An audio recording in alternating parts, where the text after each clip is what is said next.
The biggest villain in UPSC preparation is not time, is not syllabus, but is in fact your brain's forgetting curve. The first revision of that topic should be within 24 hours. Next, second revision can be after, let's say, 2 to 3 days.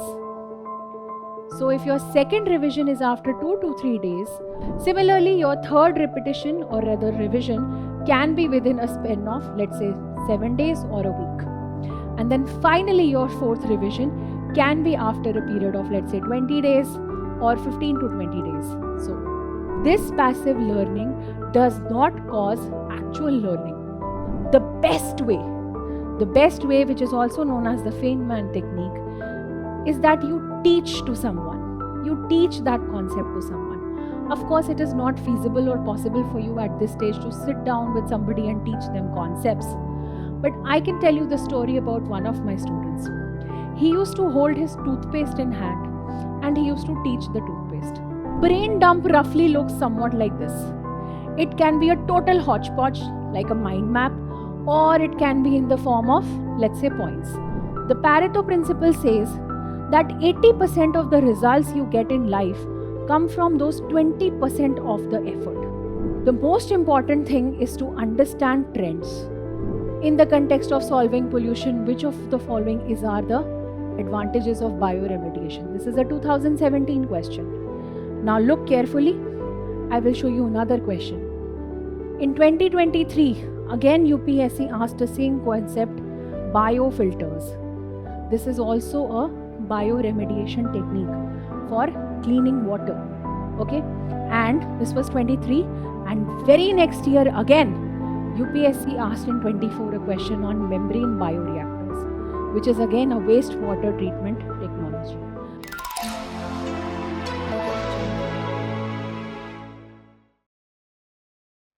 Hello students. Do you know whatever you have read in the last 24 hours, your mind will retain only 30% of that information within a period of 24 hours. 70% of that information would have already been gone. The biggest villain in UPSC preparation is not time, is not syllabus, but is in fact your brain's forgetting curve. Let's take a look. This is the forgetting curve. If you see that whatever you have read in one particular day, let's say today, this day 0, and you have read only 100%, or rather only 100% of whatever information you have read, you will be able to retain less than 20% in a span of 1 week. Which is why your revisions and the timing of your revision has to be very strategically planned in order to ensure that there is maximum return on investment. To help you with this, I will tell you about a concept called spaced repetition. Spaced repetition starts with the concept that for every successive revision that you do, for example, on day 0, you learned something, and then eventually, let's say, you keep forgetting it. After your first repetition, it will be difficult for you to forget that information. On your second repetition, again, and on your fourth and fifth and so on repetition, you will be able to consolidate that information. But this is something that you already know, that we have to do multiple revisions, 3 to 4 revisions for every topic. But the difference here that I'm going to tell you about is something called spaced repetition.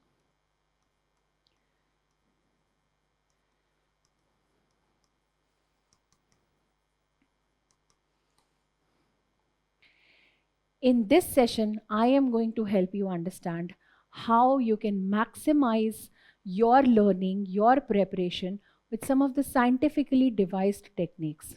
Spaced repetition is one of them. Spaced repetition basically says whenever you have learned something on day 0, okay, let's say today you have learned something, the first revision of that topic should be within 24 hours. Within 24 hours of today. So for example, let's say you read a chapter on polity today, you should be able to revise that topic or that chapter, or at least flip the pages within 24 hours of that. Next, second revision can be after, let's say, 2 to 3 days.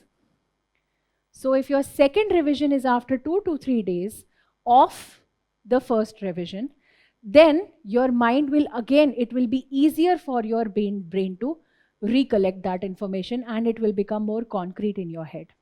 Similarly, your third repetition or rather revision can be within a span of, let's say, 7 days or a week.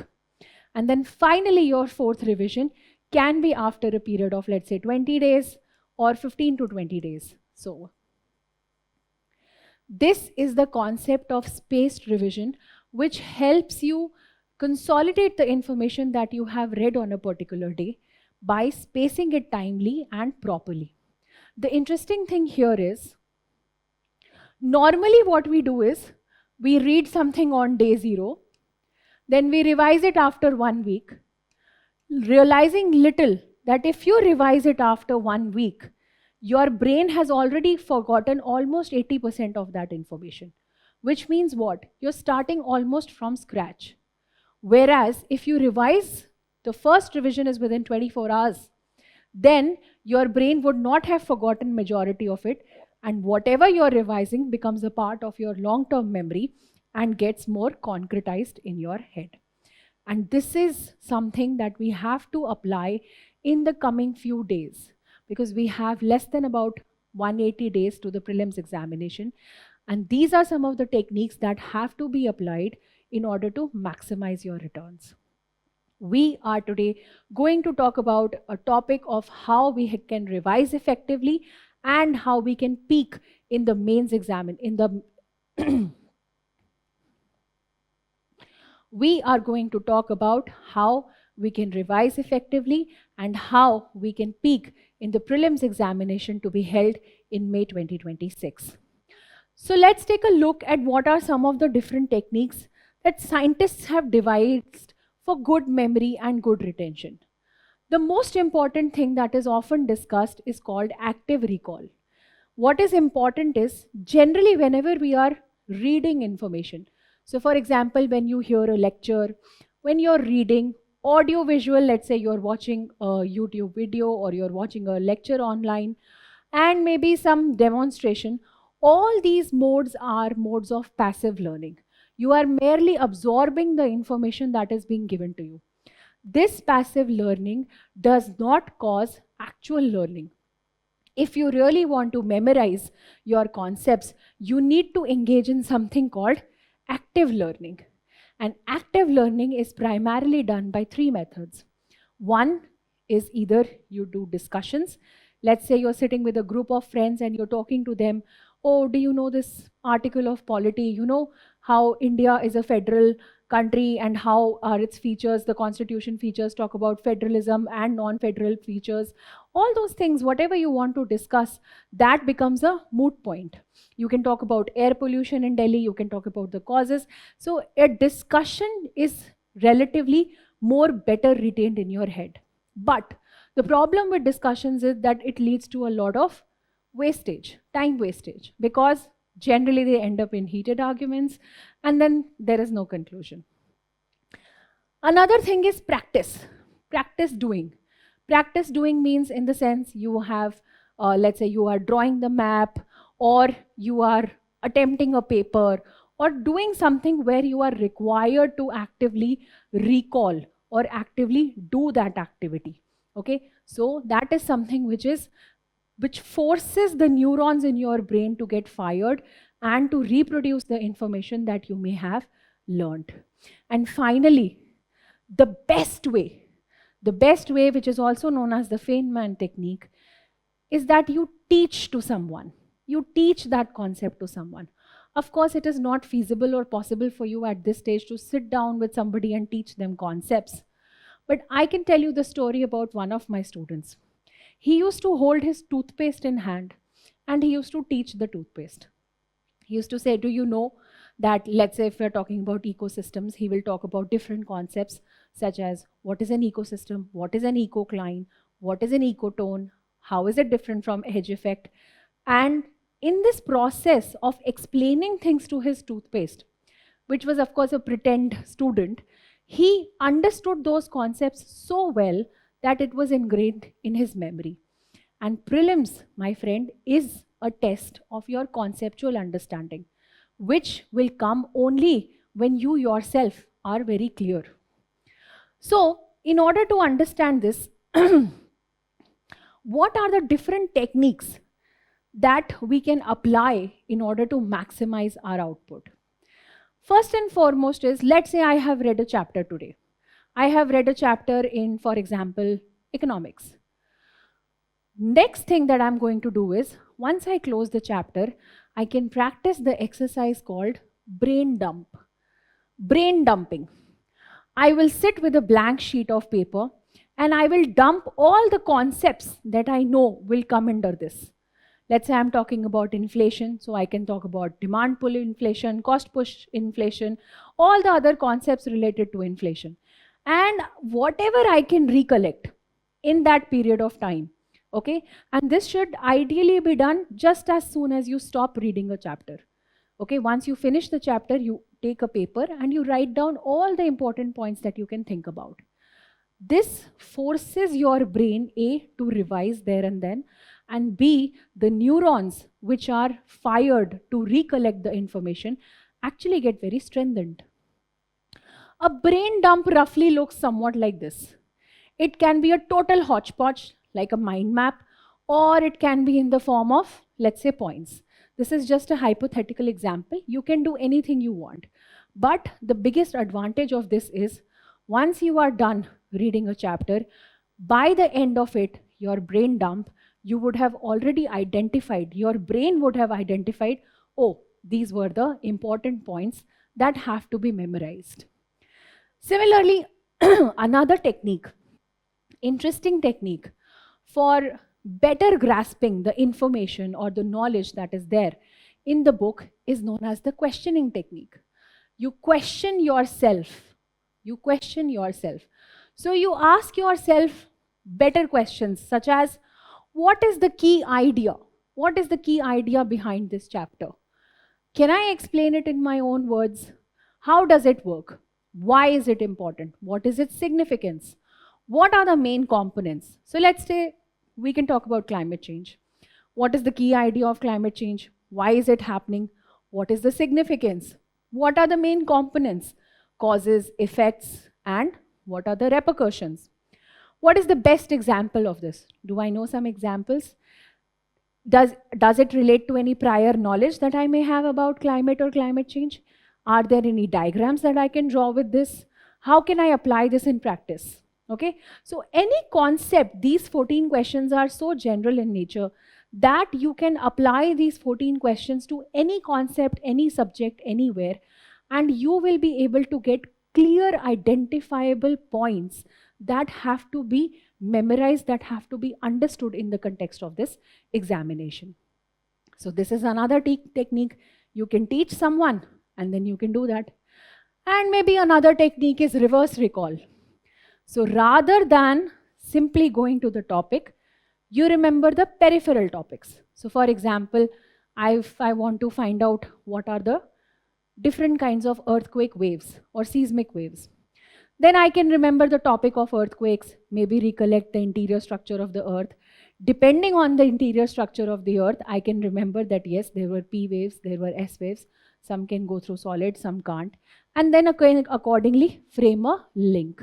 So rather than directly trying to answer the question, I am recollecting the entire information, the data, the picture. And the most important thing is, if you try to remember things in a pictographic manner, in the manner of a photograph, it will always come in very handy, because our brain, our memory works in pictures. It does not work in text, it does not work in words. Even you remember when in school you used to write answers, your book would flash in front of you, or the diagram, or your notes would flash in front of you, and you would try to recreate that. That is exactly the language in which our brain talks. Our brain understands pictures. So the more picturesque you make your memory, the easier it will be for you to remember. So these are some of the techniques that you can apply to make your preparation A, interesting, so that you don't get bored by just reading one textbook after another, and B, productive, so that you can get more out of reading less. And that brings me to the point that how much do we have to study?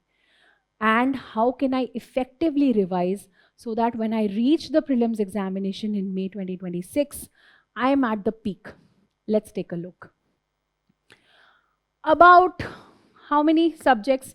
You can see there are 1, 2, 3, 4, 5, 6, 7, 8, 9, 10. Almost 10 subjects in UPSC Prelims examination which hold a lot of weightage.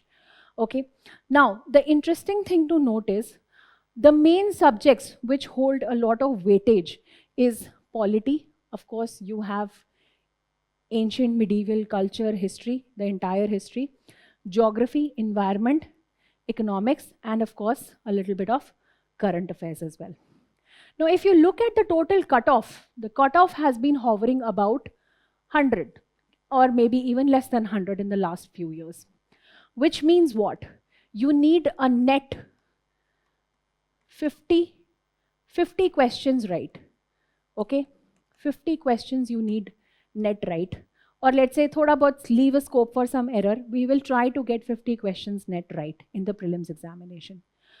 Now, each of these subjects, if you see, let's say I try to get 8 to 10 questions from polity right, around 8 to 10 questions from ancient medieval culture, let's say around 8 questions in geography, again 8 odd questions in environment, same with economics, same with current affairs, I get about 48. That's on the lower side if I start with 8. And if I do with, let's say, 10, then I can get about 60. So 48 to 60 questions I can get correct from these subjects only by using the information I have learned in the static portion. A common misconception about prelims is that most people think that prelims is entirely a game of current affairs. Yes, the questions are motivated by news. Yes, the questions do include a hint of news or they will ask you something related to it. But the nature of the question itself will be static. Okay, which means that in each of these subjects, if you try to get about 8 to 10 questions right, which will be the ratio of static questions directly, you can definitely hit the net 50 question mark, right? And this is what you have to target, because this is a low hanging fruit. You do not have to scramble for too many newspapers, too many resources. Whatever you have in your current affairs magazine or whatever notes you have made over the year, that is sufficient. You should not try to overdo that. Focus on your static subjects, focus on the books, the material that you have, and try to master that. And for that also, we will try to create a timetable today. Look at it like this. For every subject, identify one source which will be your absolute Bible for that subject. You will regularly and positively follow word to word in that particular source. For example, let's say I can say for culture, I will use the NCERT Introduction to Indian Art. Maybe for polity, I can use Lakshmikant or Subhash Kashyap, whichever book you want to. Okay, identify that one source which will be absolutely mucked up by you, which will be memorized by you, so that even if there is one question from that book, it should not go wrong. These are the low-hanging fruits in the prelims examination, because in such cases, you don't have to scramble anywhere. You simply have to consolidate what is written in one book. And that's not too difficult. We'll deal with that also. But for now, even if you identify 1 or 2 books or such sources for each of these subjects, you will have 1, 2, 3, 4, 5, 6, 7, 8, 9, 10, and maybe around 10 to 12 subjects. Okay, let's say you have about 10 to 12 subjects. Okay, now let's calculate how many weeks are left for this examination. I'm doing a rough calculation. We're already nearing the end of November. We have December, January, February, and March. I'm leaving April because that's the time, April and May, that's the time when you're really not going to study anything new. You will be merely consolidating all that you have read. So December, January, February, March, which means 4 months and 4 weeks each. And I can safely say you have about 16 weeks till the end of March 2026.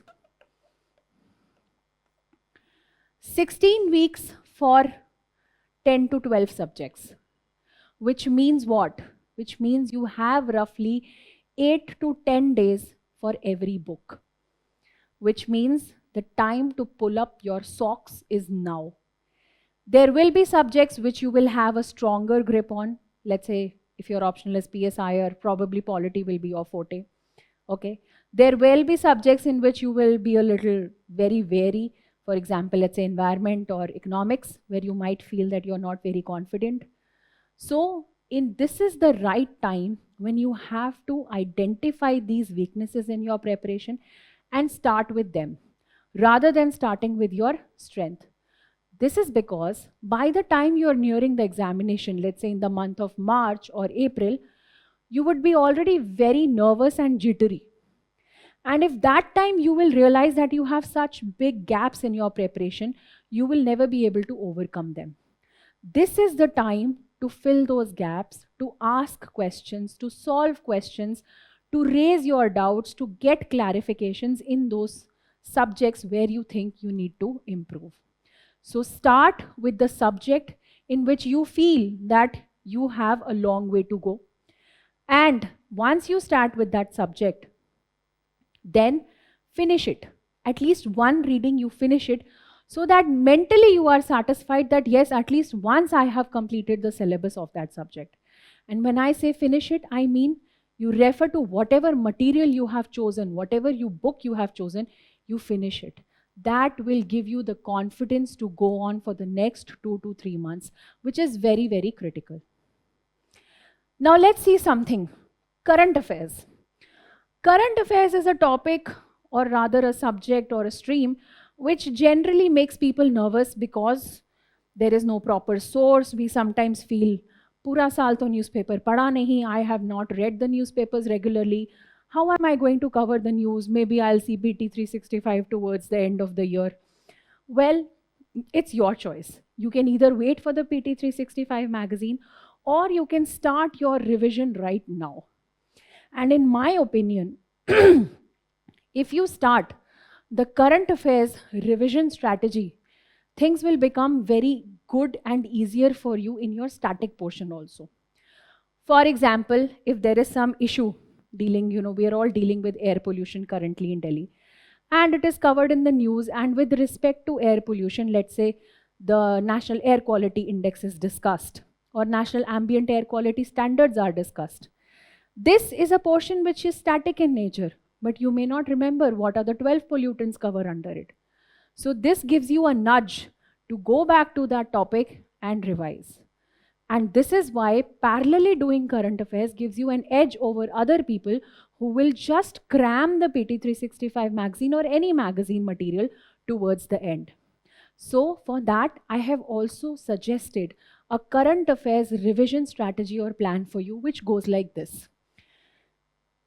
Current affairs magazine, let's say I'm talking about Vision IS, the magazine is about 50, 60 odd pages, 70 pages sometimes.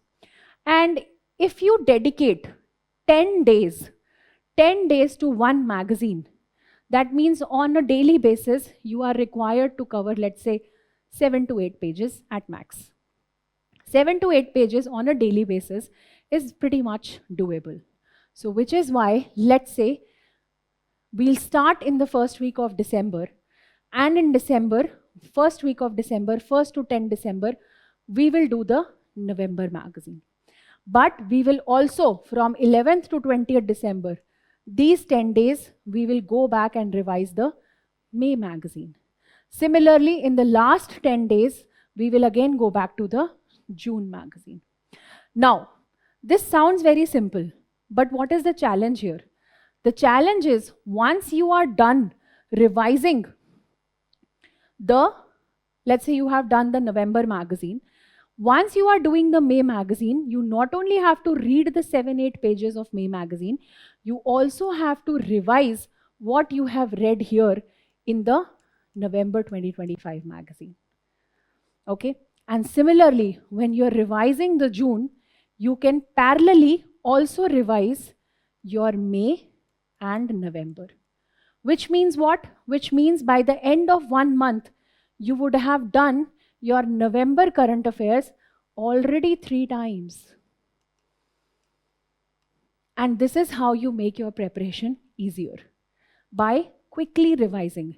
And revising doesn't mean you simply have to read the whole thing again. You can read, you can see what were the important points, highlight that, maybe in the first or second reading. And then by the time you reach the third reading, you will simply skim through the pages and identify the important points which you may forget. And this is exactly how you have to work over the next few months. In January, we will revise the December magazine, July magazine, and August magazine.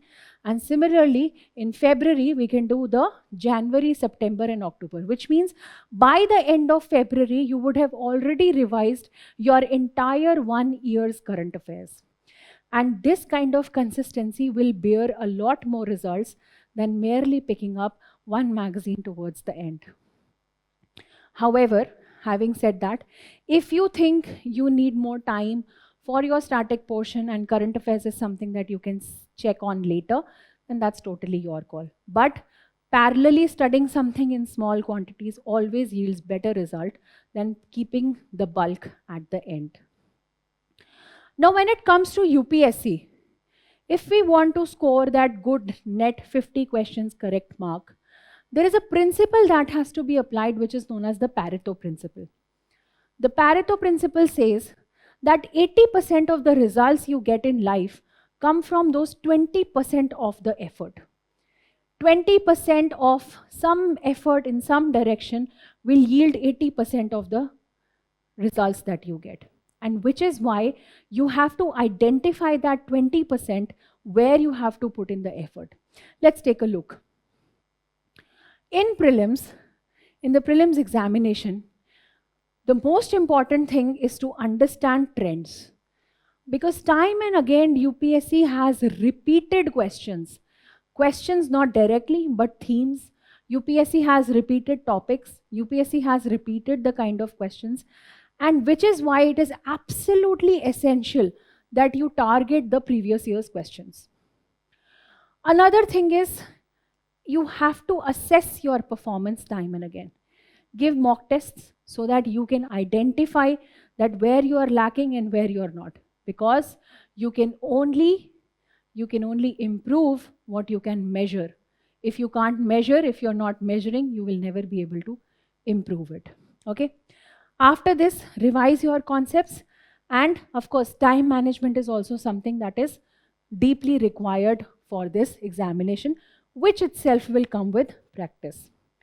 So when I talk about trends, when I talk about identifying trends, I can give you an example of bioremediation in pollution topic. You see this question in 2017. In the context of solving pollution, which of the following are the advantages of bioremediation? This is a 2017 question. Now look carefully. I will show you another question. In 2023, again UPSC asked the same concept, biofilters. This is also a bioremediation technique for cleaning water. Okay? And this was 23. And very next year again, UPSC asked in 24 a question on membrane bioreactors, which is again a wastewater treatment technology. So time and again, there are trends, there are patterns, there are favorite topics of UPSC which are repeated and which must be analyzed by us. And in this context, your previous year's questions become extremely important. So please don't miss out on that.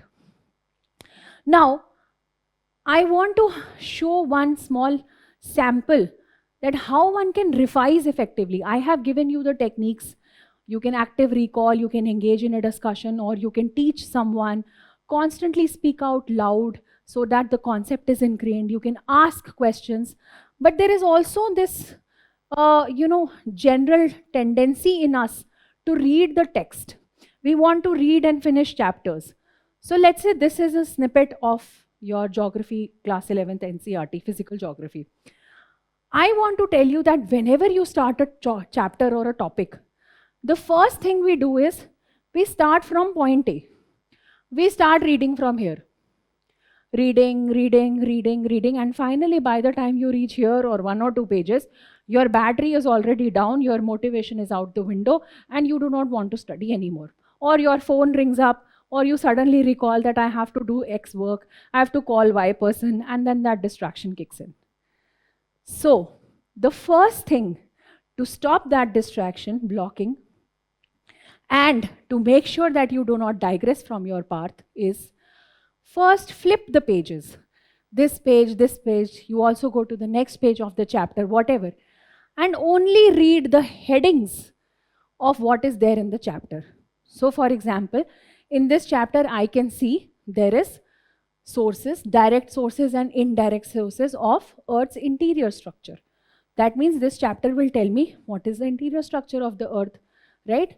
Then earthquake, what is the earthquake? What are earthquake waves? What are the different kinds of seismic waves? So I can see there are some P waves, S waves, surface wave, body waves. And then I can see how propagation of earthquake waves takes place. There is something called shadow zone. There is types of earthquake. So if you look at the amount of or the number of words that you're reading is very less. But what you are building in your mind is a framework. That this is the scope of this chapter and this is how I am going to read it. And once this is done, then you go back to first page or whichever page you want to go and just see, skim through it. Some have you recollected emergence of volcano? Okay, simple points, skim through the topics. Then you know there is the sources of information about the Earth's interior. This will be my heading. There are direct sources, so for example, mines. There is the Deep Ocean Drilling Project. I can talk about this. This is volcanic eruption, all right? These are some of the direct sources. And then maybe indirect sources, this will be another indirect sources. So I can say I will talk about the temperature and pressure increasing distance, the total thickness of Earth, we can calculate the density of material, then there are the meteors, etc., etc. So what do? I simply draw, maybe on your book itself or your notes, wherever you want. I can say sources of information for interior of the Earth. I will divide it into 2 parts, direct and indirect, and I will name those sources in bullet points. That means after my first revision, I can just simply see this table here and I am done. I do not have to read the entire text again. And that is the beauty of active recalling. Because once I am done with this, I will next time open the book and I will see, oh, what are the sources that tell me about the interior structure of the Earth? I will close the book, I will try to recollect, maybe I forgot something, just open it again. Oh yes, meteors was also there. So this practice helps you reduce the information that you have to read. I always say this in my classes and my students will be able to tell that in UPSC, less is more. Don't try to read too many sources, too many bulky books. Read your basic books like NCERTs and consolidate them so that there is not a single point you miss from them, but at the same time, conceptually you'll be very clear. If there is something that you do not understand, because this can be geography, can be a little difficult, use YouTube, watch videos. Just generally do that and you will be able to get better clarity visually also. So this is regarding how you can maximize this. And when I say use YouTube, watch videos, you can also use artificial intelligence for this. So for example, let me give a prompt to ChatGPT. And I say, give me a summary of Earth's interior, its structures, earthquakes, types of seismic waves from UPSC examination point of view. I will get a list. But what makes it important is to keep that list in my head. Okay, ChatGPT will give you a list, but what will matter is what is in the gray matter. And then you have to jot it down somewhere through that diagram only, so that you are able to quickly revise. This is to be used when you're running short on time, when you probably are not in the mood to read the entire text, but still you want to cover your syllabus. This is a hack, but this is not a substitute for proper studying. Okay? And finally, the last thing that I want to tell you about peaking in your prelims examination in May 2026 is that you have to practice a lot of mock tests. If I calculate the total number of Sundays, there are about 27 or 28 Sundays. Let me leave 7 Sundays for enjoyment, for relaxation and other things. 20 Sundays you still have till the prelims examination. Of these 20 Sundays, I want you to attempt at least one sectional test for each of those papers: polity, history, geography, environment, economics. 5 test papers, at least one of these sectional tests. Okay, so we will attempt one sectional test for each of those subjects. Second thing is, after that, we will be attempting at least 5 to 10 full length tests. Full length tests. Okay, depending on your availability, your syllabus management, everything. 5 to 10 full length tests is absolutely mandatory for you before you enter the examination hall, because this will give you an idea as to how you want, in which direction you are headed. Are you able to switch through subjects quickly? Are you able to recollect all the information? So this is absolutely important, non-negotiable. And finally, the third is Abhyas. Abhyas is a real-time simulation of your prelims examination, in which the exam is conducted in over 100 plus cities of India. That means you will already get an idea about the kind of rank and score you are getting at a relative scale. Abhyas usually starts towards the end of March or April, usually first week of April, which gives you ample time to finish your syllabus based on the discussion we've just had, which means you have to finish your current affairs and you have to finish your subjects, giving 10 days to at least one book. And 10 days means what? Even if your book has 200 page or let's say 150 page, you have to finish 10 to 15 pages on a daily basis starting from now. So I wanted to give you this reality check, because time is short. You might think prelims is far away. It actually is not. But at the same time, you need to understand what you're focusing on. Your focus has to be on keeping the static absolutely within your grips and your current affairs on your tips.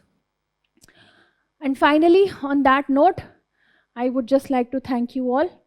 And just one request, that attempt the sectional tests: polity, environment, modern, economy, geography, science and tech. These are some tests that should definitely be covered by you, because that will help you identify the loopholes. And in case you feel every Sunday the test will become overbearing, overwhelming, you can definitely resort to our Sandhan test series, which is nothing but a database of questions which are on a topic wise. So let's say if you have done interior structure or geomorphology today, you can ask the Sandhan database to ask you 10 questions on geomorphology or interior structure of the earth. So that also makes your preparation very fine-tuned, and it also makes sure that you have understood the concept on what you have read on that specific day. So dear aspirants, prelims is not too far away. It's just around the corner. This is absolutely the right time to pull up your socks, to give it your best and not lose hope. This is not the time to think that maybe I'm not prepared. This is the time when you start your preparation. You have enough time, plenty of time, and you can definitely crack it. On that note, thank you very much.